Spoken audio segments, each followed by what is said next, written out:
followers started coming. So that was something that helped it grow. All right, everybody, today we have someone really exciting on the channel. We have a famous reeler. Stop it. I know, I knew you were going to like that. We have Kaley. Kaley is a very established Outschool teacher, and she has built up a really awesome social media following on Instagram. So she has agreed to come on today to share a bit of how she has grown her social media and how she has grown on Outschool, and some tips that you can follow. And I know that they have been really helpful for me, and there's a lot of good nuggets today, so stay tuned. So you have been able to grow a pretty big following on social media, being able to share your tips and tricks as an online teacher and Outschool teacher. Do you have any advice for people in growing their Instagram and social media? Okay, well, my first piece of advice is that I have no idea what I'm doing when it comes to Instagram. I started my Instagram in April 2018, like right when I got hired with WEBCAM. And I remember my referring teacher asking, "Why'd you make an Instagram for your teaching?" I'm like, "So I can spam everybody with my teaching stuff. I don't want to bore all of my personal account followers." And so I just kept sharing things that worked for me, things that I liked. And then I found this whole community in the WEBCAM Instagram place. I don't know. And we would just all start chatting back and forth, and we would learn from each other, grow from each other.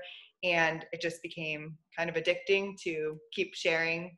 And it was also awesome to be able to talk to other people that you're working with, because working at home can feel lonely, and it feels like you are part of something when you are talking to people that are going through the same thing. And I don't know when it started to grow. I don't know. I remember the first time it actually grew a lot and that I was shocked was when I shared that I was pregnant. So don't get pregnant because of this. Okay, someone's writing down, just get pregnant. Well, no, so I shared the pregnancy announcement, and then Pink Blush, who I actually tagged them in it. It's a maternity wear clothing store. I don't know. They shared it in their feed. So they saved it and put it in their feed. I apologize. Wow. Silent. Yes. So they shared it in their feed, and then followers started coming. So that was something that helped it grow. And I think just engaging with people. So I try to always respond whenever I get a message. I try to just focus on the followers that I have. I'm not trying to always grow it, because numbers honestly don't matter to me.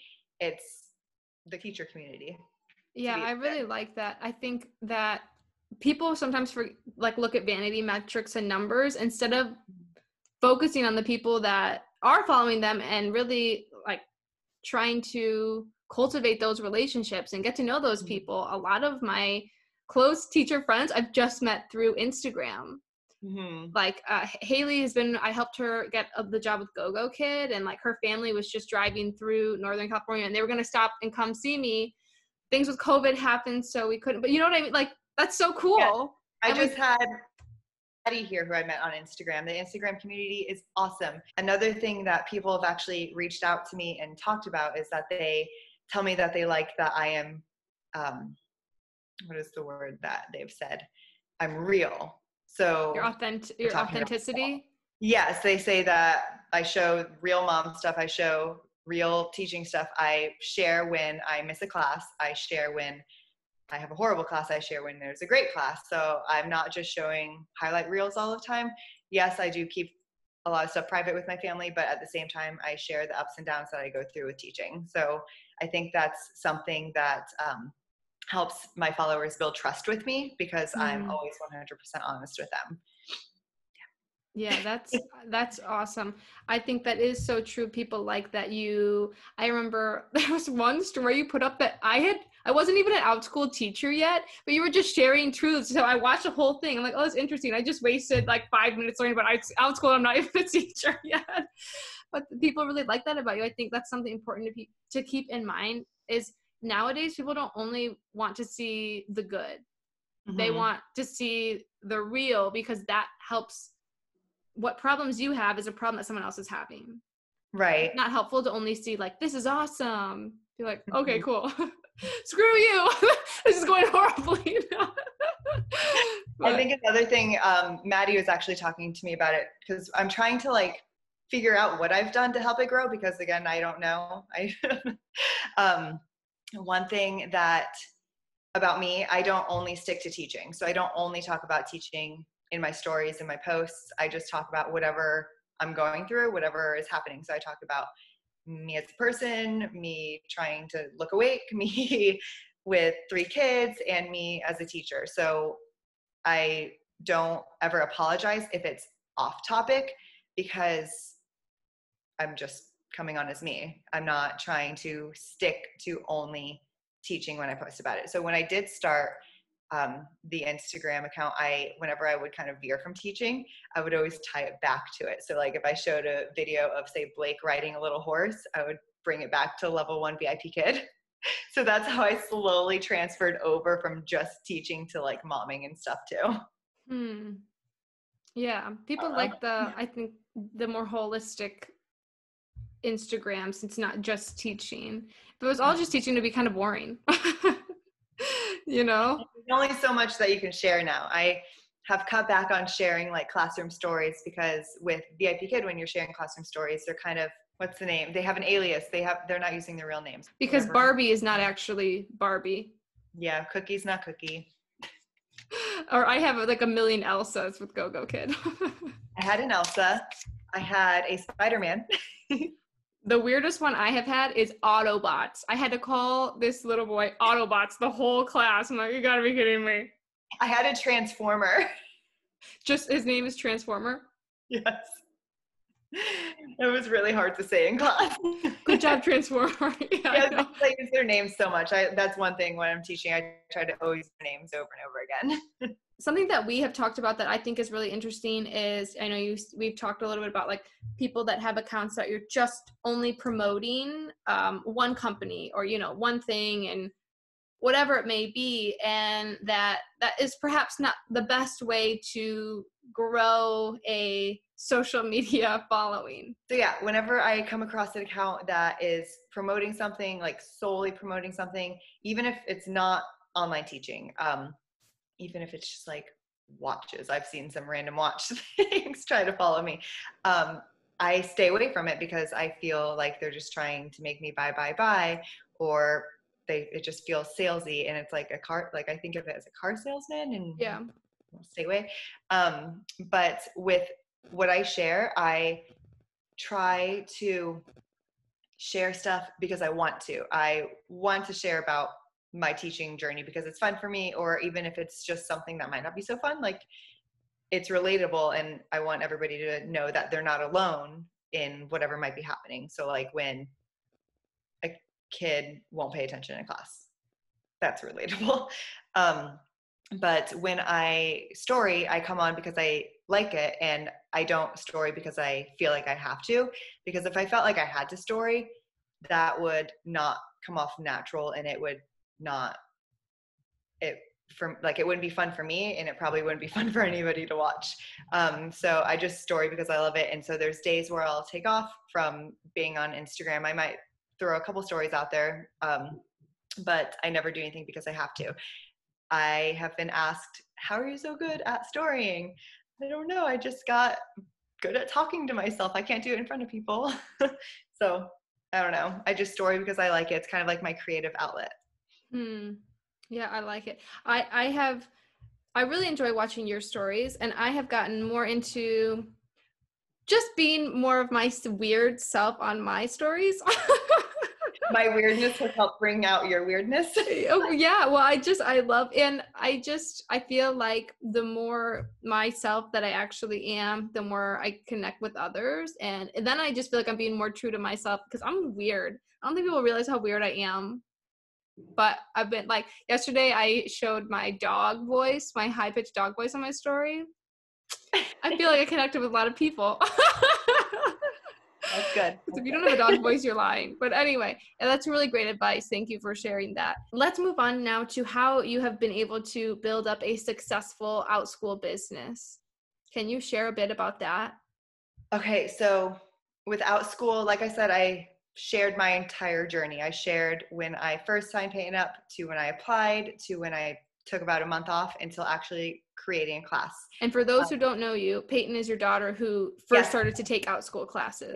Yes, Peyton is my, she started when she was 4, she's now 5, and she takes Outschool classes. And now my almost 3-year-old is taking them too. I sneak her into 3-year-old classes. That's okay. So with Outschool and Instagram, I know 100%, and I would be lying if I said has not helped me, because I know that it has helped me.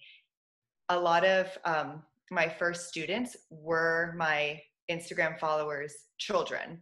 So they signed them up with my classes. So my first week, I had fully booked classes because I was sharing that I had open classes, and people decided to trust me with their children. So thank you.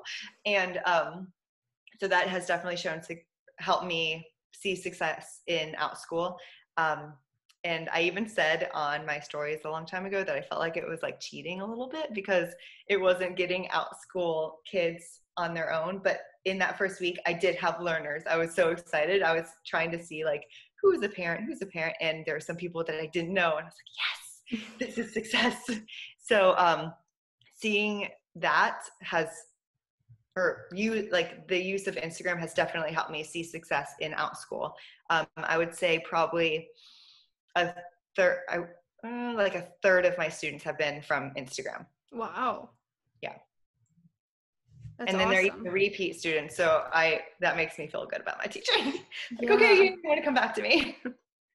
Would you recommend for Outschool teachers to get on Instagram? I would say yes, but not to create an Instagram that is solely for promoting your classes. So share yourself, because I think that helped me, because the teachers that I think I always say all of my followers are teachers. I have a lot of mom followers too. Somebody will message me. She's like, I'm not even a teacher, but I'm going to do that with my kid. And so I've built a trust with them because I share my personal life. I share my weirdness. I don't know how they trust me with my weirdness, but that's okay. And so I'll share more than just promoting your classes, but I would definitely make a teacher Instagram or even just use your personal one and make it into teaching. Just share your life. Don't worry about making 2. If you feel pressured into making 2 and you're like, I don't know, maybe it's not for you. But if it's something that is fun for you to do, then yes. Yeah.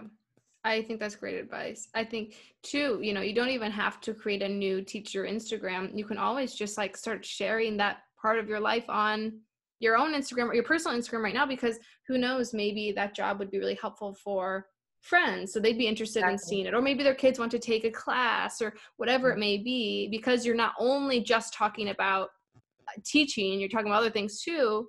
It's just a part of your life that you can share. Right. That reminds me, so I made my teaching account, my teaching Instagram, and I have a teacher Facebook, but I think it only like shares the Instagram to it. I don't really do anything over there. But one time I was like, I'm going to share my Outschool profile on my personal Facebook account. And it actually got a girl that I went to high school with. She signed her kid up for not one of my classes. He is way too smart for any of my classes because he is reading and I'm just teaching letters. So he knows his stuff. But that got some parents to learn about Outschool. So I was excited about that. And I was happy that I actually shared it on my personal account. That's a good idea. So share. Yeah. Don't be afraid to share it. I did do that. Like, did I do that yet? I didn't do that, but nobody signed up their kids yet. Nobody's kids want to learn about YouTube, but maybe soon. Though I do have my first class on tomorrow. I've got 4 people, 4 kids. That's exciting. How many, I'm so excited. How many kids will you let in? How many? 6. It was 4 to 6. So maybe I'll have 2 more at the last minute. I don't know. But I got 3 learners last minute within 30 minutes before class started yesterday. Really? Okay. So that just gave me like a wave of anxiety. I think 4 right now sounds perfect for my first class. 6. Oh, I think I could do 6 too. Thankfully, they're all around like 10 to 12, but yeah, I'm so nervous. Anyway, That's good to hear that you've been able to share it. And I think that's great advice, you know, be brave, share those classes and share them with. Don't care what people think. Don't care what people think. Even though I overthink everything, I don't really care what people think about whatever I share onto the internet, unless I'm asking like, what about this? So like whatever I'm posting, I'm good with whatever is coming at me. Yeah, I totally agree. Yeah. Just let it out there and know that like your close friends and family aren't gonna judge you. And if they do, then maybe they're not so close after all. Exactly. Can you remind me, how many ratings do you have? How many like stars do you have on Outschool? Do you know? I've taught 116 classes and I have 165 reviews. Dang! And you've only been with Outschool like what, 2 months? 3 months? I started teaching in the beginning of July. So July, August, September, October. But it's beginning of October, so like 3 months. July, August, September, 4 months. Oh, okay. We are English teachers by nature. We aren't math teachers. I'm trying. I don't even know the order of the months right now.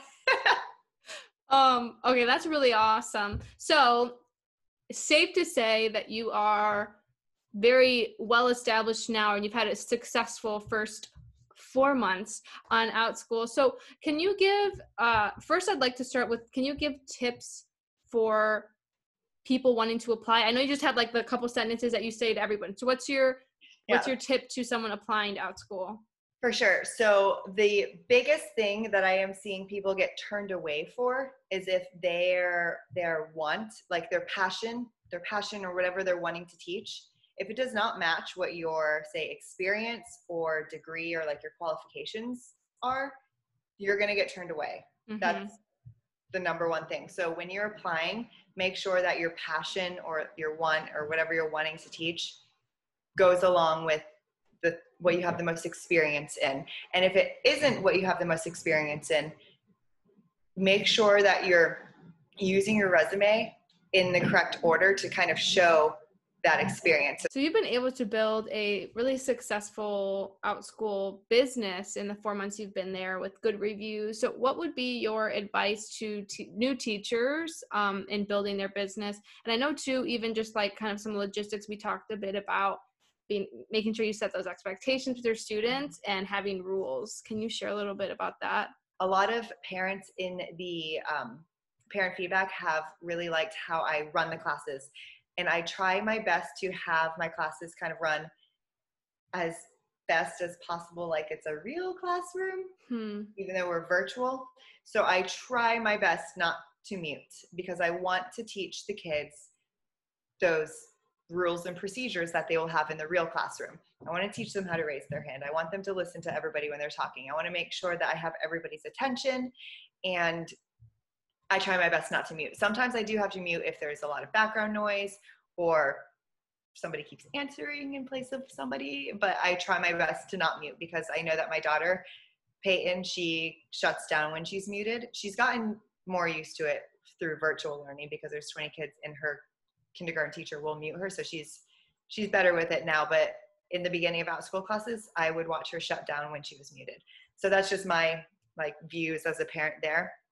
But in the beginning of every class, I make sure to use my 3 rules. And even if it's like an ongoing class or a multi-day class where it's the same kids every time and they know my rules, I still go over the rules. So sometimes they'll start saying it with me and I'm like, okay, good. Yay, you're remembering. So I always tell them to make sure they raise their hand if they have a question or if they would like to tell me something, and to make sure they wait for their name to be called.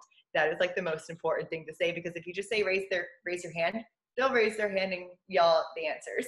So you have to be very specific. And then my second rule is to use their listening ears. So when Miss Kaley is talking, we listen. And when our friends are talking, or when it's our friend's turn, we are making sure we're listening to them too. And then my third rule is to have fun and be safe. And be safe is a rule because I teach exercise and movement classes, and I literally ask them to run around their room and to get on the floor, and I ask them to basically do things that other classes don't want them to do. So then we stand up and we make sure that we are having enough space and everything like that. And then another thing is to always make sure that I'm setting clear expectations every time I ask a question. So if I say, what is this letter? If you just ask a question, they might not know how you want them to answer. So you have to, what I've learned that I always need to do is I need to always make sure to ask them to raise their hand if you know this letter. Or I will say, okay, so I'm going to show you a letter, and on the count of 3, I want you to all shout it out at the same time. So I'm always telling them how I want them to answer and setting their expectations. Yeah. That's really good advice. I'm taking notes in all of these. I have all these written down already because obviously I'll get my first class. Right. So. Well, you're teaching older kids, so some of the stuff that I'm doing, they might look at you like, no. Yeah, like, okay, this lady's lame. Yeah, so with disclaimer, my students are 3 to 6 years old. Okay. So that's the age that I'm teaching. And then like a big thing that I need to use to like keep my kids in the classroom, because again, they run away. I always want them, what do? Oh, I use attention grabbers. So like, okay, if you can hear me, put your hands on your head. Or I will ask them to come really close to the camera and make a super silly face. I'll be like, come, make a super silly face. And then I say, okay, now that I have your face here, I want to see your face when I show you this letter so I know you're looking. So I always like pull them back in different ways with different attention grabbers. I like that. Wow. If I had a kid, I'd put him in your class. Like, no. Good luck.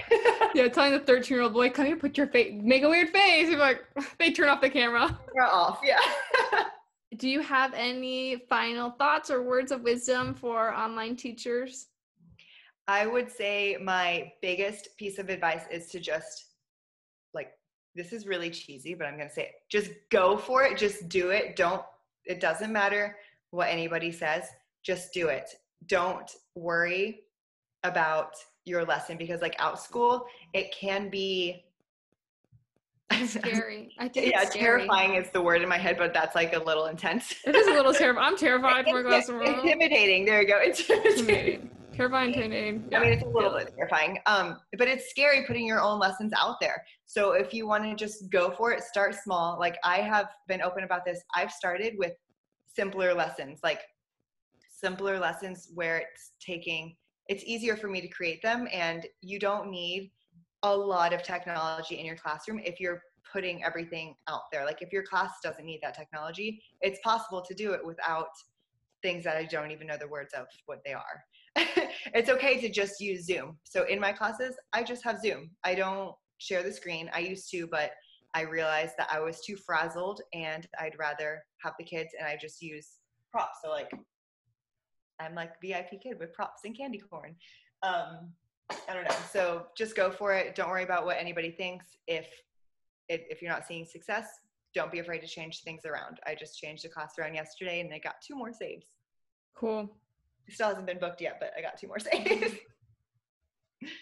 Yeah. That is really helpful. Thank you so much for being on the channel today. And if you would like to follow Kaley and her journey, she's always on Instagram. She's got, you want to learn more about her life, see her stories, then definitely check her out. All right. Well, I hope everybody has an awesome day and see you next time. Bye. Thanks for having me.